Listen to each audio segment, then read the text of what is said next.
Instituto Mexicano del Transporte. Buen día, mi nombre es José Luis Gutiérrez Hernández, de la Coordinación de Seguridad y Operación del Transporte. A continuación les voy a compartir el tema Estaciones dinámicas de medición de pesos, dimensiones y velocidades vehiculares 2019. El contenido, como pueden ustedes ver, es una introducción y luego vamos a compartir los principales resultados que tienen que ver con el aforo y la clasificación vehicular, el peso, la velocidad, la longitud, y vamos a mencionar las conclusiones y las recomendaciones. Ok, el peso bruto vehicular es el peso de los vehículos, vacíos, que se le conoce como tara, más el peso de la carga que transporten. Es una variable que se considera en el diseño estructural de las carreteras y sus puentes. La circulación de vehículos de carga con exceso de peso bruto vehicular acelera el deterioro de las carreteras e incrementa la distancia necesaria para frenar. La velocidad de proyecto es uno de los factores principales para el diseño geométrico de las carreteras. La distancia de visibilidad, ya sea de frenado, de decisión y de rebase, son directamente proporcionales a la velocidad. A mayor velocidad, mayor distancia de frenado y menor amplitud del campo visual útil. Conducir a velocidades mayores a las establecidas en las vialidades es un riesgo potencial de accidentes. En México, el exceso de velocidades es la causa principal de accidentes en carreteras. La distancia de reacción es la que se recorre en el tiempo que transcurre desde que se percibe el peligro y se decide pisar el freno. Este tiempo es de aproximadamente 1 segundo en condiciones normales. La distancia de frenado es la que se recorre desde que se pisa el freno hasta que se detiene el vehículo. Depende del estado de la superficie de rodamiento, del tipo y características del vehículo, así como la velocidad. En esta figurita vemos un ejemplo. Un vehículo a 50 km por hora recorre 14 metros en la distancia de reacción y 10 metros en su frenado. En contraste, un vehículo a 120 km por hora recorre 33 metros en su distancia de reacción y 113 metros en su distancia de frenado, en total 146 metros. Esto es solamente un ejemplo para que se den cuenta de la importancia que tiene la velocidad en el momento de frenar. En el diseño de carreteras también se consideran las dimensiones vehiculares máximas, el largo, el ancho y lo alto, especialmente para curvas verticales y para altura libre debajo de puentes. Las longitudes vehiculares máximas consideradas en carreteras antiguas han sido superadas por las configuraciones que operan actualmente. Para rebasar tractocamiones largos se necesita mayor tiempo y la circulación de estos tractocamiones en curvas con carriles no adecuados implica la invasión de los carriles. Ahora bien, el peso bruto, la longitud y la velocidad de las diferentes configuraciones vehiculares que transitan por las carreteras son 3 de las variables reguladas por la normativa mexicana. Su exceso por sí solas o junto con otros factores incrementa el número de accidentes y con ello el número de lesionados y muertes. Una forma de controlar esas variables es mediante operativos de supervisión. Pueden ser aleatorios o permanentes, apoyados con la infraestructura adecuada. Otra forma de controlar es mediante la instalación de arcos de pesaje y medición dinámicos. Esto puede contribuir con el control y la seguridad vial. El objetivo principal de este estudio es continuar con el análisis de las 3 variables: peso bruto vehicular, longitud y velocidad de circulación. Eso para las diferentes configuraciones registradas en 2019. ¿En dónde está instalado este arco del que vamos a platicar? Está instalado en la autopista México-Tuxpan, en el kilómetro 169 más 200. Por este sistema o este arco de pesaje dinámico, cuando un vehículo circula por el sistema, se registra su velocidad, su número de ejes, la separación entre estos ejes y su peso. Y con base en un algoritmo, esa información se usa para clasificar a los vehículos. Entonces, los vehículos registrados de este estudio, los que son analizados, son para este año 2019. El número de vehículos registrados por el sistema durante 339 días de 2019 fue de 5.053.185. Aquí tenemos en la tabla la distribución por cada mes. En febrero únicamente nos compartieron 2 días de registro. Entonces el tránsito diario promedio anual obtenido fue de 14.906 vehículos. El que se consideró en etapa de proyecto sería de 10.500 vehículos diarios. El que obtuvimos en el estudio anterior, en 2017, fue de 7.243. Esto significa que en 2 años se duplicó el tránsito diario promedio anual. El mayor aforo mensual se registró en junio, en 30 días, con 809.000 vehículos. Y bueno, pues esto es una distribución del aforo. Entonces, el tránsito diario promedio mensual, en esta gráfica,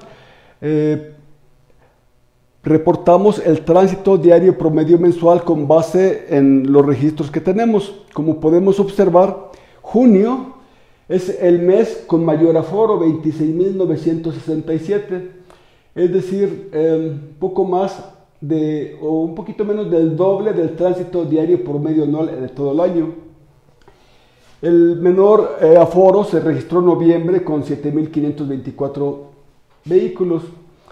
Este tránsito diario promedio mensual también lo podemos, este tránsito lo podemos representar ahora por día de la semana, de lunes a domingo.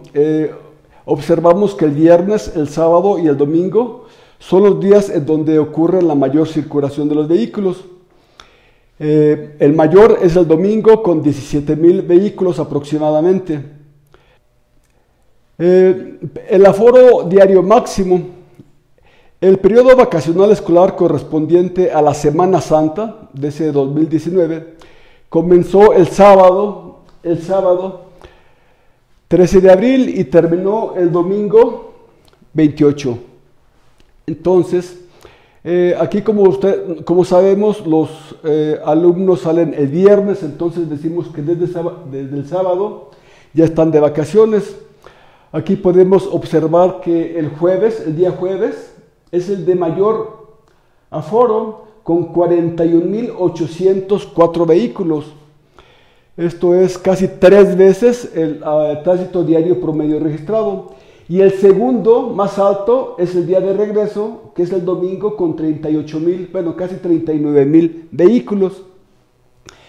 Bueno, este es el máximo aforo registrado en todo el año en esta carretera. Y el menor se registró el viernes 26 de julio con 2.753. ¿Cómo se distribuyen estos vehículos, este aforo? ¿Cómo se distribuye el aforo por tipo de vehículo? Principalmente son autos, vehículos utilitarios como pick-ups o panels. Después un tractocamión simplemente articulado, el tipo T3S2.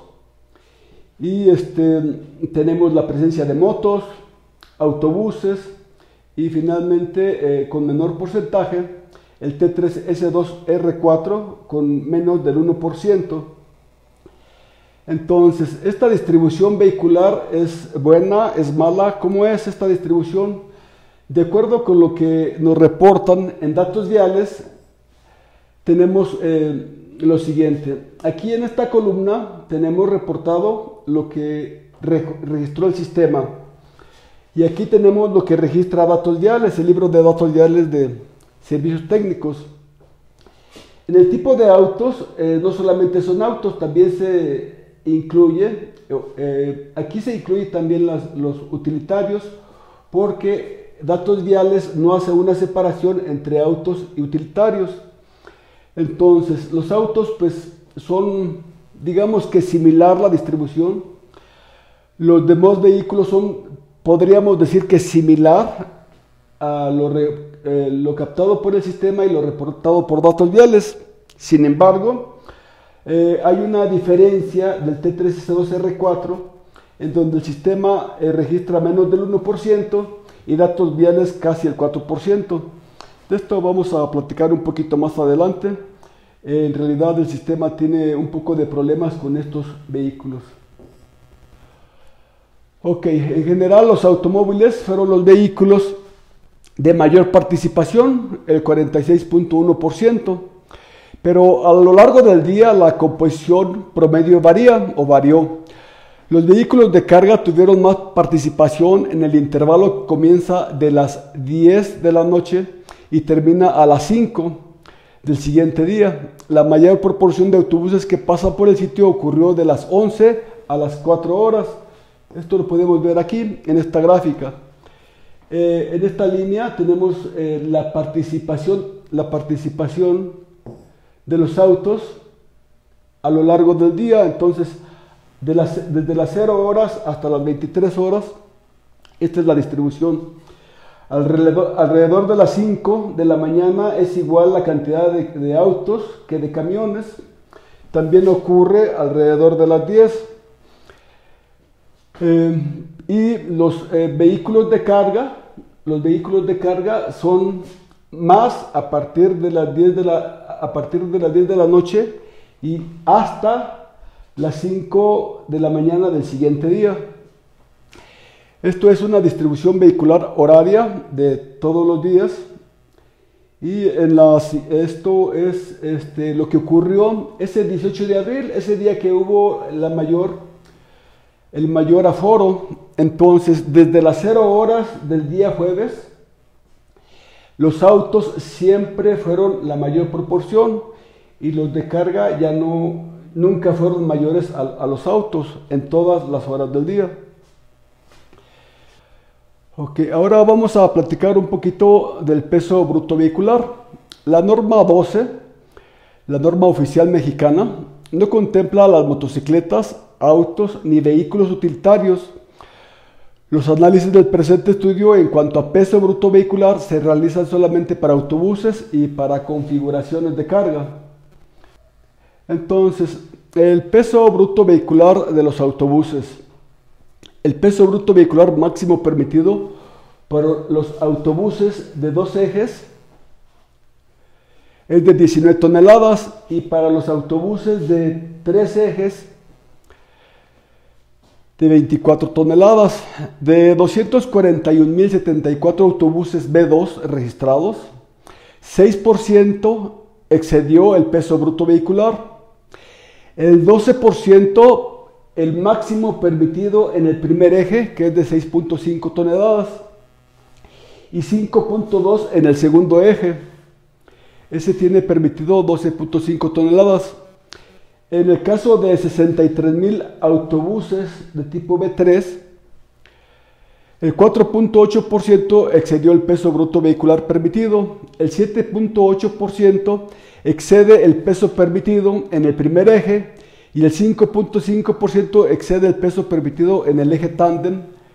Este es el eje tándem que tiene permitidas 17.5 toneladas. En el caso de los camiones unitarios, tenemos camiones unitarios tipo C2 y tipo C3. Entonces, para los C2 el peso máximo autorizado es de 19 toneladas y para los C3 de 27.5. De 290.302 camiones C2, solo el 1% excedió el peso bruto vehicular, 1.6 el permitido en el primer eje y 1.4 excede el peso permitido en el segundo eje. En el caso de 241.358 camiones C3, el 7.2 excede el peso bruto vehicular permitido. El 9.4% excede el peso permitido en el primer eje y casi el 19% excede el peso permitido en el eje tándem del camión de 3 ejes. Los tractocamiones simplemente articulados es un tractor y un remolque. Aquí tenemos un tractor de 3 ejes y un semirremolque de 2 ejes, un tractor de 3 ejes y un semirremolque de 3 ejes. El peso bruto vehicular máximo permitido para los T3S2 es de 46.5 toneladas y de 54 toneladas para los T3S3. Los excesos registrados son los siguientes: de 417.179 T3S2 registrados, el 1.7 excedió el peso bruto vehicular. El 1.7 excedió el peso permitido en el primer eje, el 4.3% el peso permitido en el eje motriz. El eje motriz es este de aquí.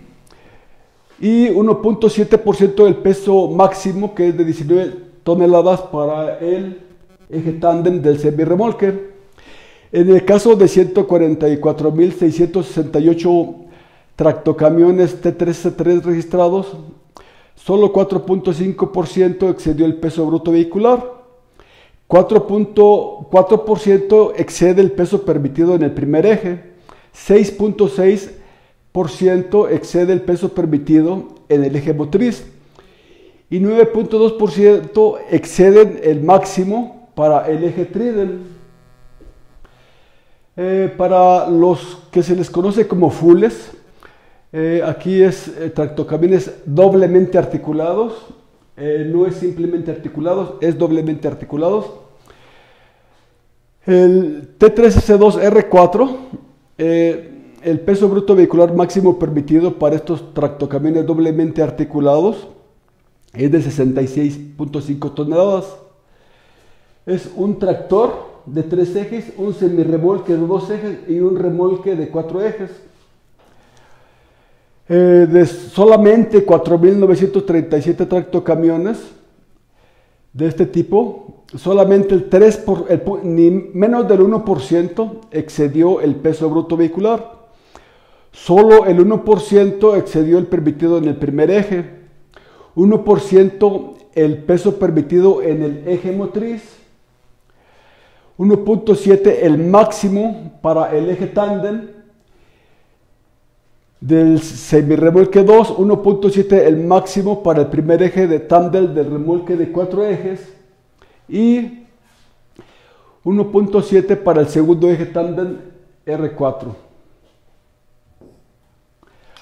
Aquí unos ejemplos de la distribución del peso bruto vehicular. Aquí tenemos un autobús B2 que tiene permitidas 19 toneladas. Esta es una distribución de las frecuencias del peso para el B2 y para el B3. Bueno, aquí tenemos los valores medios, la dirección estándar y la muestra para cada uno de estos tipos de autobuses.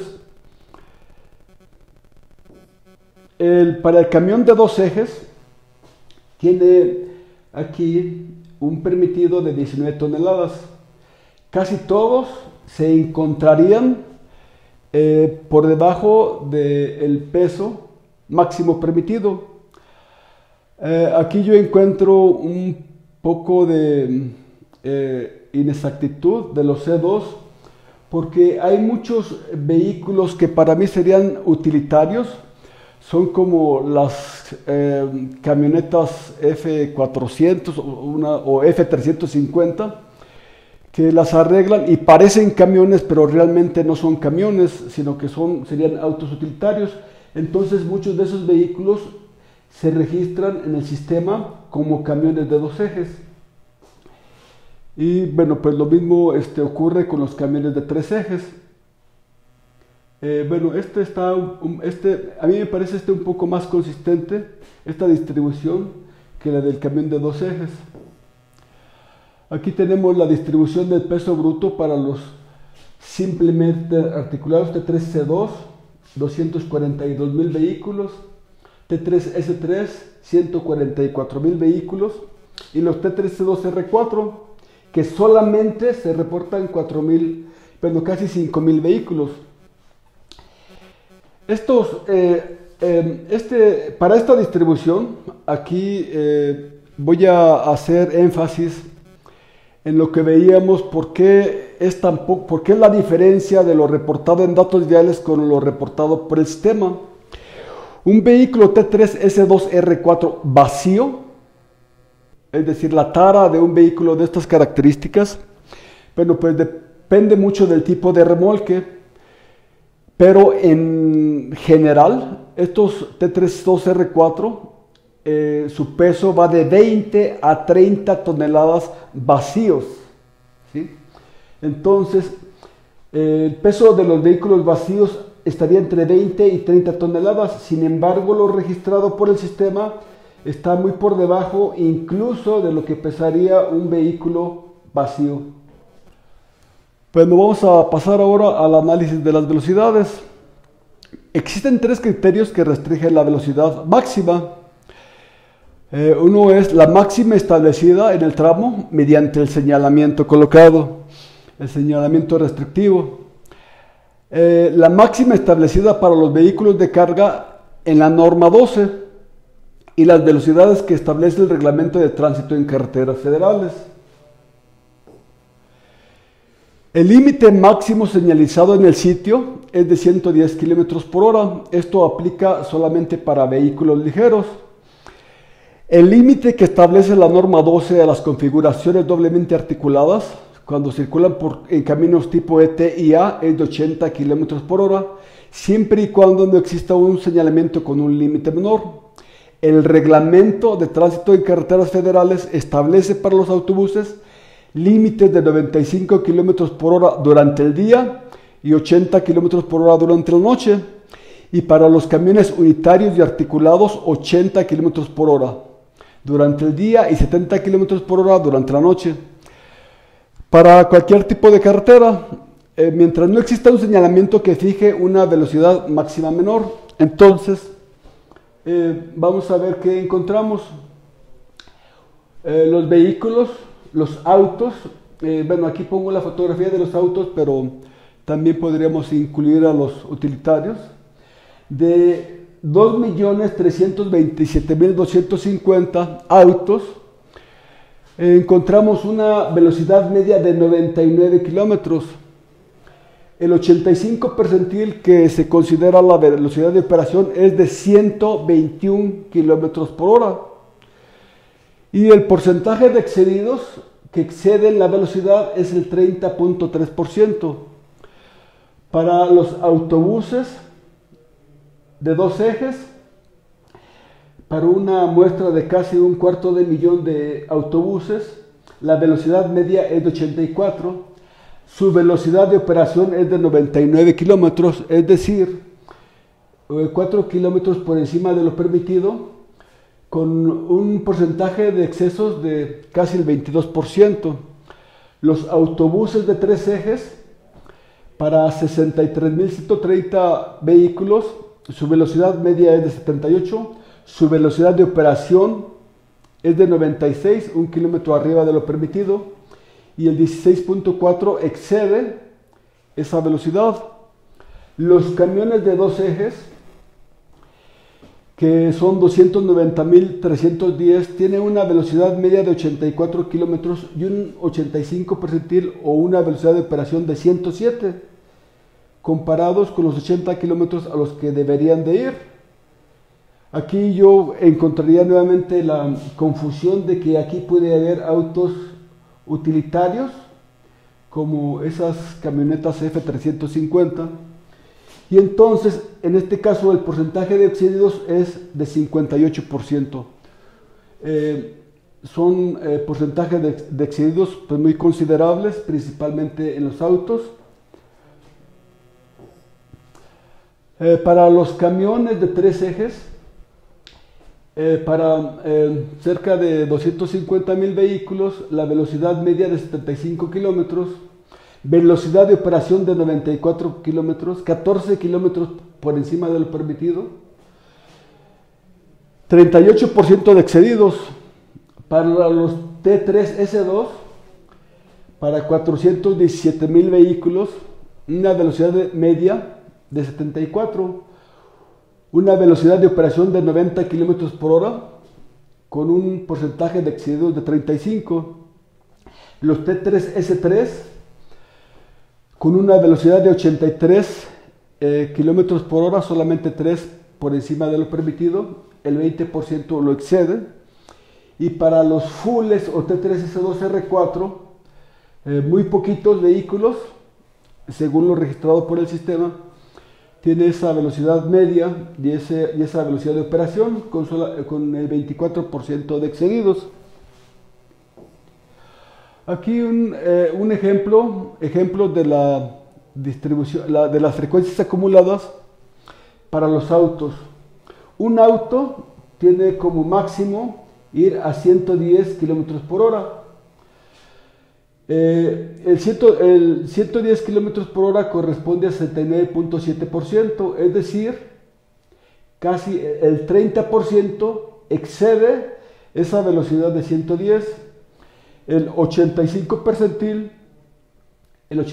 percentil corresponde a 121.4 km por hora, es decir, la velocidad de operación de 121.4 km por hora para los autos. En el caso de los autobuses B2, que pueden circular a 95 km por hora, a menos de 95 km por hora va el 78%. La diferencia está excediendo el máximo permitido. El 85 percentil corresponde a 98.8 km por hora. Aquí lo mismo para los camiones de 2 ejes, con una velocidad máxima de 80 kilómetros, que pues alrededor del 58% excede el máximo permitido, con una velocidad de operación de 107 kilómetros por hora. En el caso de la velocidad de los camiones de 3 ejes, aquí máximo 80, alrededor de 39% lo exceden. El 85 percentil corresponde a una velocidad de operación de 93.6 kilómetros por hora. Vamos ahora a ver el análisis de la longitud. Se analizó el largo total de los vehículos de acuerdo con su clase y conforme a los valores máximos permitidos en la versión vigente de la norma. Aquí nuevamente no se toman en cuenta ni los autos ni los utilitarios, porque la norma solamente es para autobuses y para vehículos de carga. Entonces, los autobuses de 2 ejes, los autobuses de 3 ejes, los camiones de 2 ejes y los camiones de 3 ejes tienen un largo máximo permitido de 14 metros. Los autobuses en promedio tienen 14.1 metros de longitud, 14.3 metros de longitud. Los camiones de 2 ejes, 9.1 metros de longitud.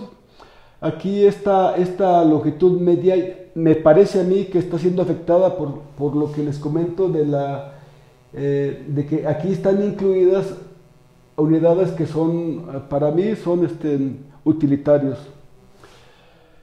El porcentaje de excedidos: los autobuses, en cada caso más de la mitad de los autobuses B2 o B3 exceden el largo máximo permitido.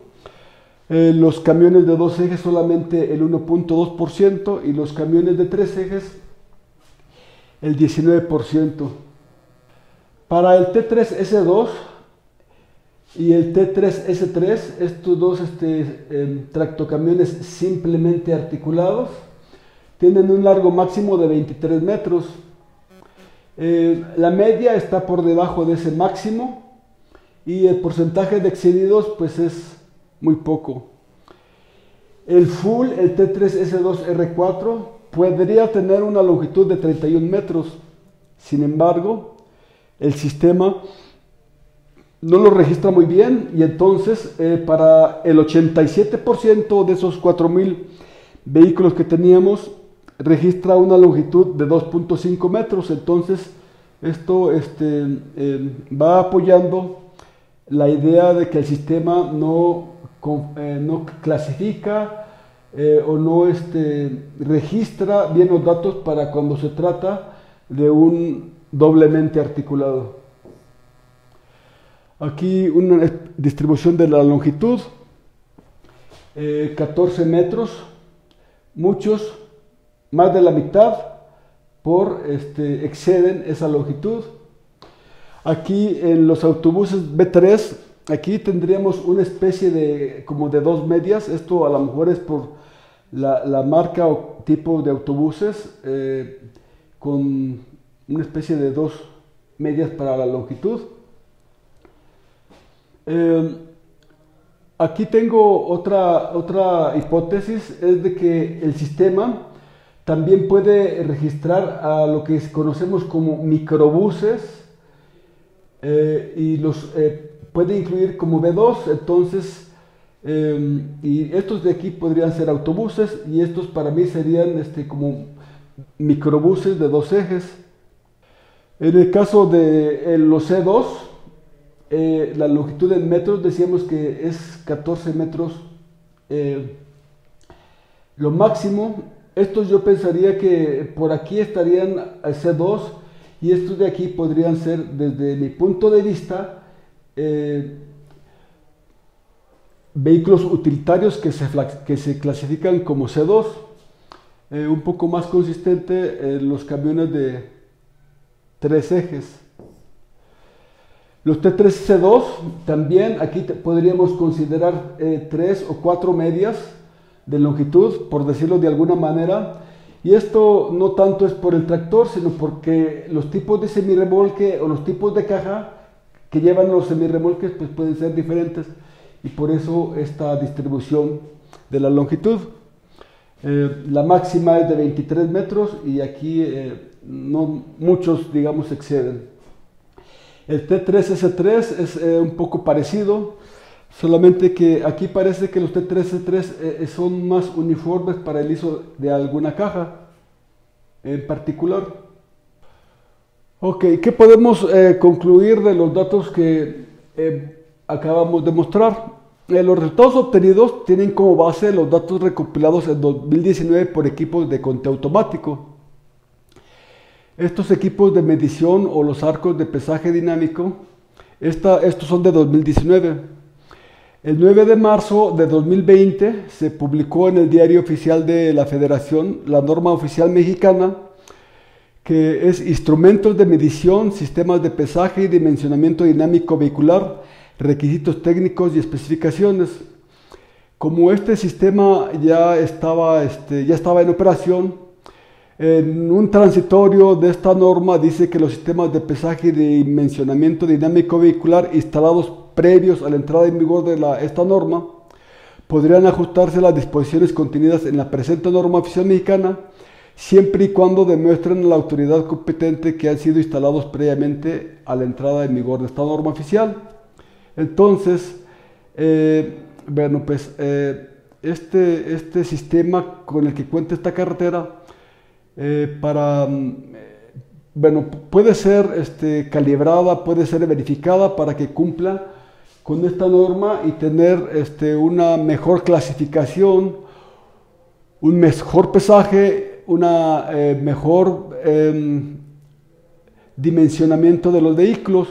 Entonces, a mí me gustaría continuar con el análisis de esta información ahora para 2020, y sobre todo para ver qué ocurrió en el año pasado, qué pasó con ese aforo vehicular que era casi el triple bueno, el doble o el triple en algunos casos del tránsito diario promedio diario,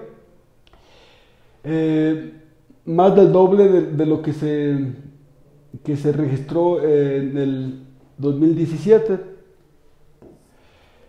Entonces yo considero que es conveniente que los equipos sean ajustados o calibrados de acuerdo con las características geométricas y de operación de los vehículos que circulan por las carreteras mexicanas. Bueno, ya la norma nos va a ayudar con esto.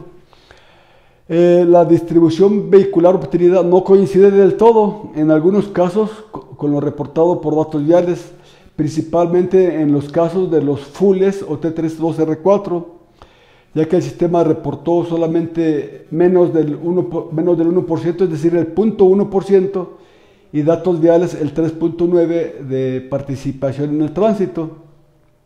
Entonces sería conveniente ver que esta estación de pesaje o este arco que cumpla con la norma, o bueno, no que cumpla, sino que se adapte a esta norma. Respecto al peso bruto vehicular, se observaron porcentajes considerablemente de registros que, de acuerdo con el tipo de vehículo, están muy por debajo del peso promedio observado en el ECAN.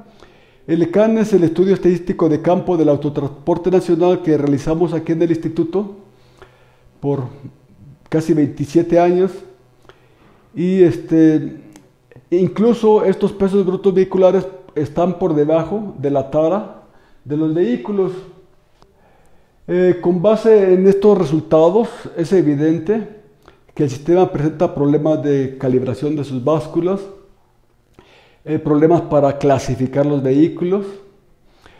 Un porcentaje considerable de vehículos superó la velocidad máxima permitida. El 30.3% de los autos circulan a más de 110 km por hora. Casi el 22% de los autobuses B2 y el 16% de los B3 exceden el límite de los 95 km por hora. Aquí, si pudiéramos, si extendiéramos el estudio para ver qué pasa en la noche, pues tendríamos unos porcentajes incluso más altos. En el caso de vehículos de carga, el 58% de los camiones unitarios C2, el 38% de los camiones unitarios C3, el 35% de los T3C2, el 20% de los T3C3 y el 23% de los T3S2R4 excedieron los 80 km por hora. La longitud máxima permitida por los autobuses es de 14 metros. El porcentaje de autobuses de dos ejes que excedieron este límite fue del 52% y 56% de los B3. Para los camiones unitarios el límite es de 14 metros. Los camiones de dos ejes excedidos solo fueron el 1.2% y 19% en el caso de los C3. Los tractocamiones simplemente articulados tienen la restricción de 23 metros de largo. El 17% de T3S2 excedieron el límite y solamente el 1% de los T3S3. En resumen, de los 5.053.185 vehículos registrados, 1.782.000, el 35.2% excede el límite de velocidad autorizado de cualquiera de las configuraciones. En el caso de los autobuses, camiones y tractocamiones, de esos de 1.405.000, 283.807 exceden la longitud permitida. Si fuera posible que estos arcos estuvieran bien calibrados, bien validados, y supongamos que estuvieran autorizados para generar infracciones, yo considero que el costo de los equipos con este nivel de violaciones se podría recuperar en 1 o en 2 meses, pero también dependiendo de las características de los equipos. Pero independientemente de eso, de que se instalen más arcos, de que estén bien calibrados, bien configurados y que pudieran expedir multas, principalmente por velocidad, tan solo con velocidad, me imagino que el índice de accidentes debidos a la velocidad deberían de bajar notoriamente. Estos resultados se encuentran en la publicación técnica 650. Esta publicación la realicé junto con la maestra Nadia Gómez. Aquí tienen mi contacto para cualquier duda o comentario al respecto de lo que acabamos de ver. Y bueno, pues agradezco su atención y quedo atento a sus comentarios. Instituto Mexicano del Transporte.